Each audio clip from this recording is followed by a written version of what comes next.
ഫെമിനിസ്റ്റുകൾക്ക് പുരുഷവിരോധം ഉണ്ടാകാനുള്ള basic reason എന്തായിരിക്കും? ഈ പുരുഷ വിരോധം വരാൻ വേണ്ടി ഒരുപാട് കാരണങ്ങളുണ്ട്. അതിൽ ഒരു മേജർ ഫാക്ട് എന്ന് പറയുന്നത് നമ്മൾ വളർന്നു വന്നിരിക്കുന്ന ഫാമിലി. അവിടെ അപ്പൻ ചിലപ്പോൾ അമ്മയെ അടിക്കുന്നത് കാണാം, അമ്മയെ ഉപദ്രവിക്കുന്ന ഒരു അച്ഛൻ. ഇപ്പൊ പുരുഷൻ എന്ന് പറയുന്ന ആരാണ്? സ്ത്രീയെ ഉപദ്രവിക്കുന്നവനാണ് എന്നുള്ളൊരു കാഴ്ചപ്പാടി ഈ കുട്ടിക്ക് കുഞ്ഞിലേ ഉണ്ടാവും. വളർന്നു വരുമ്പോൾ അപ്പൻ്റെ ചൂഷണങ്ങൾ എല്ലാം കൊണ്ടും ആ കുഞ്ഞ് ഡെവലപ്പ് ചെയ്യുന്നത് ഒരു പുരുഷന്മാരോടുള്ള വിരോധം മൊത്തത്തിലാണ്. അതിനെ ആഡ് ഓൺ ചെയ്തുകൊണ്ട് അമ്മമാരും പറയും, ഇങ്ങേര് വന്നതിന് ശേഷം എനിക്കൊരു സമാധാനവും ലഭിച്ചിട്ടില്ല.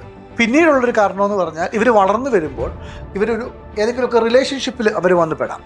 അപ്പോൾ ഈ റിലേഷൻഷിപ്പിൽ ഇവർ പെടുമ്പോൾ അപ്പോൾ ഇനിഷ്യലി ഭയങ്കര ആവേശമൊക്കെ ആയിരിക്കും. പക്ഷേ വൺസ് ഇത് ബ്രേക്കപ്പ് ആകുമ്പോൾ ആ ദേഷ്യം മൊത്തം പ്രകടിപ്പിക്കുന്നത് എല്ലാ പുരുഷന്മാരോടുകൂടിയാണ്.